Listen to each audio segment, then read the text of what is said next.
All right, here we go. We had a glitch a second time. We're on episode 18 of the MAREI podcast, PartnerCast, I should say, since we're doing some web. I'm here with James Gregg. Thanks for joining us, James. Stacey Johnson-Cosby, of course. Everybody knows her. She is an agent, real estate investor, real estate advocate for us, for all the real estate investors out there. Everybody knows her for her recent work with the Casey tenants issues that we've been dealing with over the last year. That seems like it's an ongoing thing. We appreciate her involvement in working with them and obviously protecting our rights and working with the city. So thanks, Stacey, for joining us today. Sure. Thank you for having me on. We had a little chat before we started. There's a lot of content here. You're involved with a lot of stuff, especially with the community. Go ahead and give an introduction of yourself, and then we could just start asking questions about some of the topics we were talking about previously. Okay, so I have been a real estate agent. I think I counted it up. This is my 33rd year being licensed. I know. And I'm licensed. I know it's a nightmare. I'm licensed in Kansas, and I have my Missouri broker's license. I'm also a housing provider, an investor as well. And so my husband and I have had rental properties for probably a good 25 years or so. Mm-hmm. And we still do several of them in the Kansas City area. And things that are of interest to me are things that impact the housing industry and in particular private property rights. And I think we need to fight to preserve those. And there are a lot of things going on, not only in our city, in the Kansas City area, but in the country where they're in jeopardy. And if we don't keep an eye out on them, they're going to take over us. One of the, as a matter of fact, the leader, you mentioned Casey tenants, said that the things that they do, they have to do them in small pieces. They have to do them incrementally. They can't do big things because then everyone will see. But if they do a little bit at a time, by the time they get to their end goal, we would not have seen it coming. We're watching.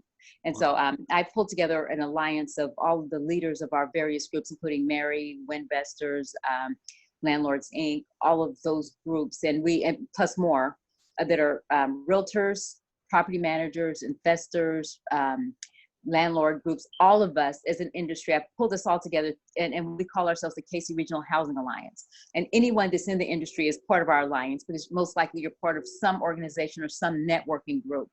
And so our goal is to speak with one voice for the industry. And all of us are keeping an eye out on policy issues, not only in Kansas City, but in our metropolitan area. And we represent through all of those organizations probably over 100,000 units, rental units in our general region. And so my goal for us is that there's a voice for the housing providers. In a lot of cities, there's not a big, clear voice. And for us, we are. Any municipality, any policymaker, if they want to reach the industry, they can reach any of us, and then you have access to the industry. We are together. And so anyway, when we look at policy in particular, but there are other things that we work on as well that would benefit our tenants and benefit our peers that are fellow investors. So that's probably the thing that takes a lot of, outside of selling homes, that takes a lot of my time nowadays, is just making sure we stay on top of issues and other housing issues too I'm worried about. Yeah, that's that is pretty huge, and that's a recent development too, right? Because obviously the Casey tenants have their organization. We needed to structure and organize to battle that, and that's pretty awesome. That we were around before they were. Okay. For some reason, I thought it was a recent development. How long has that been going on? We've been around since probably a little over 2 years since the rental inspection, the healthy homes. Yeah. Because we thought that was, and that's where that's the thing that made me know that we needed to get together and to collectively speak, because there were some people in the group, I wasn't part of it, that went before the housing committee and fought before that housing committee at that time to say we don't need it. And it was effectively killed in the housing committee. But one of the council members that brought it to the housing committee was part of a public group, and they put it on the ballot. So a bunch of citizens put it on the ballot as an initiative petition, and we gathered together to fight that. And while we didn't necessarily win at the ballot box, because the voters voted for something called healthy homes, because who wouldn't? But I think that our work kind of behind the scenes, our campaign behind the scenes kept the victory from being bigger.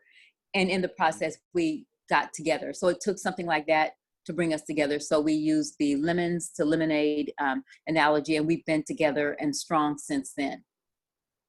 Very cool. Stacey, one of the things that you were talking about earlier before we hit record, I always like to kind of bring things back to the MAREI members and what they can take away from this this PartnerCast.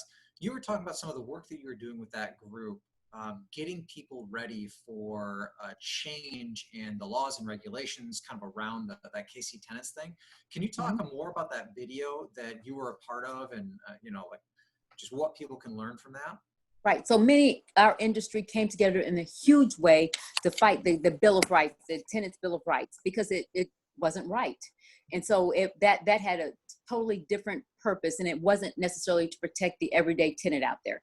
That's a paid advocacy group, and they pull themselves together. They wear the shirts and they have the banners and the flags and all of that. But their real intent, when you look at their the People's Action Plan, it's a national organization out of Chicago, and the local leader here is a paid part of that organization. They have other rights, and those rights are to basically chip away at our private property rights and the and landlords and what they consider power, not recognizing that the landlords can't survive without the tenants, just like the tenants can't survive without the landlords. So it's an equal balance. But their whole premise is that we have more power than the tenants, and they need to equalize it. But what they've done is that they put the tenant in a position where they may have a little more power than us, and that's their goal. And it doesn't make sense. We need to be equal. So anyway, through the Tenant Bill of Rights, they wanted to do all kinds of things. They wanted to force us to take tenants, whether they had an eviction record and owed thousands of dollars, whether they had a criminal record, may have done things in the past that may have been detrimental to a particular community, and people who may have had vouchers, or including Section 8 vouchers, that they wanted to say, you must take these people no matter what, because their ultimate goal is guaranteed housing. Everyone has a right to housing. And you hear that nationally now. I just heard Elizabeth Warren introduce something. Housing is a right. And it's not a right. It is great to have, but it's not something that should be guaranteed and free of charge. And so anyway, the Tenant Bill of Rights would have forced us to do a lot of things that we should not have to do. That doesn't make sense in a free society, a capitalistic society, to do. And so anyway, we fought back on some of those, and we were very successful, even though the council ultimately, and we met with all of them except the mayor. He had us meet with his attorney. So we met with all of them and explained our concerns. And in the end, we were successful in getting some of the more harmful pieces of that legislation taken away. So our entire industry, I thank you all for that. And everyone showed up when the city had a housing committee meeting. We showed up in droves. The mayor asked how many people were on each side of it. He asked how many people were on the tenant side, and maybe 20, 30 hands went up. How many people were on the our side of it, the housing providers, and probably, I'm guessing, I don't know how many people were in the room, 80 to 100 of us were there, and our hands were there. And those people on that housing committee saw that, and they know that we are out here and that we are out here in force. So anyway, our whole goal is the KC tenants, just to make sure that we keep them in check, basically. And the Bill of Rights is something that was passed and went into effect June the 1st. And so my concern was that here are these laws that are in effect, that if you're renting property in Kansas City, you must know. Because if you don't, the penalties are fines, or most importantly, jail for up to 6 months, which is ridiculous. But that is the case. And so to make sure that everyone was aware of those, through Landlords Inc. and the KC Regional Housing Alliance, we sponsored a workshop, and we had two attorneys, Bob Weiss, who many people know, who practiced law for 40-something years and is now retired, and Dan Kelly, who was part of the Landlords Inc. board. We had them walk us through what the law is, take questions, and share some tips about what people need to do to be in compliance. And James, I think you found the link not only on YouTube, but it's on the Landlords Inc. Facebook page, I believe. Perfect. Okay, and we'll include that link wherever we can as we're reposting this as well, just so it's easy for people to access. And that's a fairly lengthy video, right? What's the length on that one? Would you say 140, an hour 40? About an hour 40. So a lot of good information in there. Grab a snack. Right. Hey, but it's good information and can keep you out of jail. And so, and it's really wonderful because they tell you the forms you need. what you need to do, because of course we can turn someone away that's been evicted or has had a past criminal record or has a Section 8 voucher. Of course we can. But their point is, and the law says that first you have to talk to them and give them a chance to explain it. And then if you turn them away, then there's a way to do it. And so that's why it's important to see how the attorneys say that we should keep our records and our books too. And so all of that's there. And the documents, we must give them a copy of the tenant bill of rights. So there's yet another cost that we have to incur, and something else that we have to pass out to them. We have to give them that. We have to tell them any deficiencies with the property over the past 2 years, like of any city codes that were your responsibility. You have to give them that. You have to give them the number to the utility companies. But the good thing about the utility company number, they wanted us, the original draft had us calling the utility companies and getting the average of what the cost would be to provide to the tenant. Really?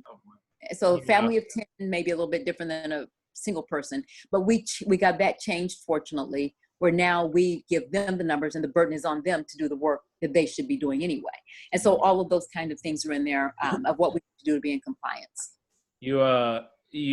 All those things that you mentioned just give me a headache for just, being a landlord. And it takes time, takes money, takes resources, and you multiply it times your property. I mean, some of these things, they're just not reasonable. It's a huge deal to push back on these things. And including the healthy homes. So the thing that we had with healthy homes is the very things that purported to put into law that were already there. So if they were worried about a tenant that had mold and the landlord wasn't being responsible, the health department already, before all of that passed, could have shut the house down. They could have forced it to be cleaned up and shut them down, but they didn't. They didn't have the will to do it. And so now the only difference is for probably less than 100 landlords that are bad actors out there, and they always will exist. For those, and the city knows who they are, for them, we create this whole multi-million-dollar program, and we have to pay $20 a year, and they have to hire inspectors to do stuff that already they could have and should have been doing. And the same with this Casey tenant stuff. It pulls into laws that are already in existence and just puts it in one place and adds the burden of us having to do all of this extra stuff to appease a particular protest and activist group. And so it duplicates laws that are already on the book, and that's what we try to fight back against. And that makes sense, because a lot of us were asking, why not just punish the people that are actually bad versus the whole thing? And as we know, to attract good tenants, you're going to keep your properties in good shape. There's not a benefit for us to destroy our own investments, to keep mold around, to have liabilities, and then to have tenants that would be okay with that, which means maybe they wouldn't take care of your properties much. So, I mean, it's for us, it seems like basic common sense. You'd want to keep a good property, which has a good tenant, which means you get timely payments. So right, that's what we told them too. And plus, city, enforce the laws that are on the books today, which would run the bad landlords out of the business, because they're out there. But if enforcing the laws gets them out of there, because they can shut the properties down and put those people out of business. But they didn't do it. Instead, they put these big bureaucracies in place and hire people using our taxpayer dollars. Just a waste. Makes sense. I'll hit this next question, James. You can hit the student one. So obviously you're clearly involved in a lot of these things, which is great. Tell us a little bit more about the virtual job fair, and then also the affordable housing seminar you think you want to put on at a later date. Okay, so the job fair is something that we're doing together with Kim Tucker, who, by the way, is a wonderful person, just wonderful with the networks and supporting investors out there. So one of the things that she had an idea to do is to make available some way for the investors and the members of her group to have a way to hire people. But many of them, she was looking at posts. She saw many posts where people were looking for employees, couldn't find them. And I'd done a job fair a couple years ago with Cerner. And so we were kind of marrying them. Mine was an in-person job fair. And during this time with COVID, I was going to do one in person, but the shutdown stopped that. And so Kim and I got together and said, let's do our job fair. Let's do it virtually.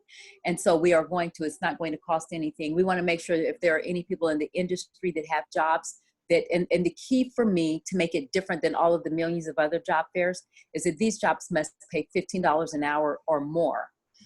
because we hear a lot of things about, wages and increasing the minimum wage through law. And my personal point is this: you don't need to increase it by law because there are jobs that are already out there. If you're working a minimum wage job today, tomorrow go get a $15 an hour job because they're out there. And those employers are actively looking for people, can't find them, can't keep them.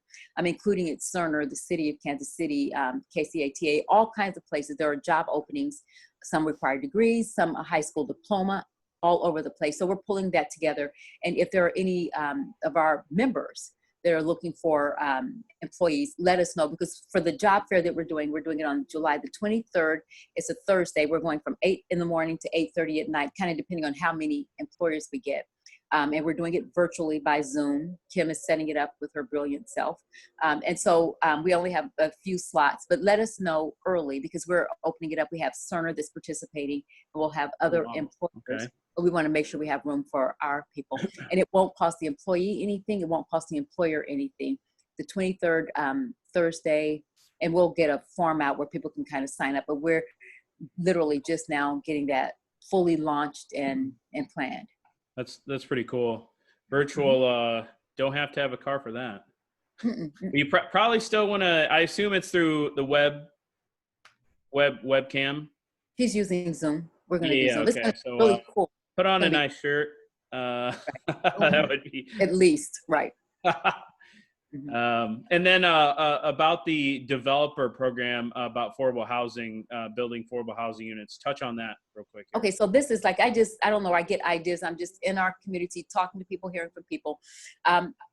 One thing that I'm going to do, and I'm in the midst of planning it, we don't have a date yet, is a developer workshop. If someone is an investor, and I would use those words interchangeably, developer, investor. If someone's an investor and wants to grow or even get started, I don't care where they are in the process, but the end result is that we have more affordable housing. How do you define affordable? We need more housing in general. And so we'll take anything, but there is a particular interest on housing that is affordable or workforce housing. And so in the lower rent ranges, I'll leave it there for now. And so we need to have more of that housing like that. We can't depend on government to do anything, or big developers. We can't sit around and wait for them. And we know a lot of them aren't going to build because there's not enough money. The margins aren't good enough to. And so someone like us, we can go out and we can buy a 4-plex or 6-plex, renovate it, and get it into inventory immediately. We can do that in 60, 90 days, or buy a couple of houses here and there. And then there is inventory. So imagine if enough of us are out there doing it, we can create the inventory. We don't need government or any other outside thing. This is what we do anyway. Mm-hmm. And so my workshop is going to be walking people through how to structure it. As we're a business, do you need to get permits? How is it to work with the city? And most importantly, where do you get the money? And so we have someone with the FDIC that is in touch with those lenders, the lenders that want to lend to people within the community. She has access to them. They want us. We need them. And she's going to teach people how to package and present their financial applications or their request for money. So she's going to help us to get that part done, which I understand from developers is usually the toughest part. She's going to walk us through that. We're going to hear from developers with a variety of different models, container homes, people who do manufactured housing and stick-built, all kinds of housing. What are they doing out there in this city or anywhere else that's innovative, that may be different? We're going to hear from those successful developers to give us some ideas. And by the time our workshop, and it may be a series, by the time it's finished, someone like me or a developer can say, hey, I want to do something. I want to build something. I want to get in this business. I want to make money. I want to build a business. I want to help people. Whatever your motivation, you're going to have the tools that you need from the ground up, and to do it in an organized way. Because we kind of fell into it, my husband and I, buying properties here or there. And since then it's structured, but we just want to do it. I want to do it in a comprehensive way with other industry partners and other leaders in the housing industry, where we can just give someone the blueprint. You walk out and you start creating more inventory. Okay. And we don't have a date. We don't have a date. I'll keep everyone posted on the date, but we're still working through the particulars. Okay. Now there's one last thing. We are getting we're bumping up against our time frame, so I don't want to go too long, but the one last thing I had to ask about, Stacey, is the Center School District homelessness initiative. Can you tell us a little bit about that before we get too far in here? Sure. Okay, so again, all themes of home regarding homes and housing. So I live in the Center School District, and a couple years ago, I got a call from someone because I'm active in my community, and they called different community leaders to the table, and we sat down at the school board. The school district headquarters with the superintendent, Dr. Sharon Nibbling, who former superintendent, and we asked, as a community, we asked her one question. We said, "What problem do you have with the district that we as a community can help you solve?" One of the things that she said in listing the problems is that there's a problem with intergenerational poverty. And that just breaks my heart to hear that. That's all families know. And so we started a mentoring program to address some of those issues so we can be there and in touch with students. But we had 2 students that were working on their master's degree that came up with, they were in a collective impact class. They had an actual project, so they came back to us too. And we did the mentoring program. In part 2, they said, "Hey, we have 200 homeless students. Doesn't make sense." They saw another program that Kansas City, Kansas cut the homeless student population in half in 3 years. So they started out with 1,200 homeless students. And in 3 years, 600 and something families were permanently housed. Wow. With a 95% success rate. And so that program, we're replicating that program exactly. The person who did that is consulting with us. And I'm doing this in the Hateman Middle School District with 500 students as well. But in Center in particular, our 200 students, by the year of 2023, we will have eliminated the homelessness. And we're using that program as a guide. So we know that it can be done. And we need, we need investors and landlords, either who currently own properties in the district or who may buy them because, hey, we have people waiting. We have 200 families. They're not already now, but they will be over the next few years. We take them through classes. We have a how to be a good tenant class. We have a budgeting class, a health class, how to be a good parent. We take them through all of those classes. And then we actually make sure all of their past due evictions, because these are not necessarily perfect tenants. These are kind of people who need second chances. Past evictions, past utility bills, we help them get those paid. And we're always in a state of raising funds. So we need money. So we're looking for that from different places. Just got a grant for $103,000 from the city using COVID funds that came to us from federal dollars. And so we have used our fundraising to hire a navigator that will walk with the family. They will be with the family. Our promise to the family is once you get into our program and work with us, we will be with you until your last child graduates from high school. And so we have impact days that are in person. We can't do it now, but on, let's say, Tuesdays, 2 Tuesdays a month, they can come in person if they need help with the utility bill or they need a job, because our people will work. If they need a job, we'll have an employer there. They need rental assistance. We'll have someone there that will help them. They need diapers, they need clothing, they need food, whatever they need. At any point along that journey, we are there to shore them up. They will never have to go without anything. And they will work. They will do the work they need to do because, again, 95% success rate there. Once they're out there and we've supported and got them there, they're going to stay housed. They're going to be okay from that point forward. And so anyway, we need properties in both school districts, an investor that has a soft heart for homeless students, because these are people that are living in cars, shelters, on somebody's couch, in a hotel. These are families that need to be stabilized. And I know I'm talking a lot and I'm talking fast, but let me give you one quick example. We had a family when COVID started, of eight children and the mom, single mom working. She worked at IHOP, and they were homeless. They had nowhere to go. We found them a home, and they had literally nothing in the home. And so we went and we had to, at that time, call and round up stuff. I found beds here, and we found all kinds of stuff. They needed dishes, they needed clothing, they needed everything. But we took care of them. They are now in their home, and I visited, and it's beautifully decorated now. They have a home. We help them. And we have another family that we helped, a lady who got a good paying job, ended up buying a car, she's stabilized. And so we are impacting families, and there'll be, a few groups at a time that are ready. So they're not all at once. And so right now we have probably, I think, 10 families or 12 families in some stage of getting ready for housing, but we have several that need somewhere to live, and we need help from investors. Okay, great. Wow. That sounds like a great program that people can get involved in. Absolutely. If they want to fill up their properties and do well themselves, but then also help others. So what's the best way that people can reach out and get in touch with either you or that program specifically? The program is servetheworld.org. That's the website, servetheworld.org. And it's based here in South Kansas City. Or if anyone needs me, my number, 816-591-5921. A text is probably the best way to get me. I think phone's probably the best way to get me. A phone call or a What text. about email too? Email address. Okay. My email address is staceykcagent@gmail.com. That's STACEYKCAGENT@gmail.com. Awesome. Okay. I think we're good. That's a boatload of information. I think people definitely appreciate you helping out in the community. That's definitely huge. And you're doing a lot of good work out there. So we appreciate you joining us. We'll have to have you on in the future because you're involved more than most of us. So it'd be good to get an update. So, and we want to keep all of our industry engaged and involved. So keep in touch with Kim through MAREI. Of course, she does a great job in sharing what the things are that we're working on. So, all righty. All right. Thanks, James. Thanks, Stacey. Well, you guys have a good 4th. This was fun. Thank you both, and stay safe out there. Thank you, Stacey. Bye-bye. Thank you.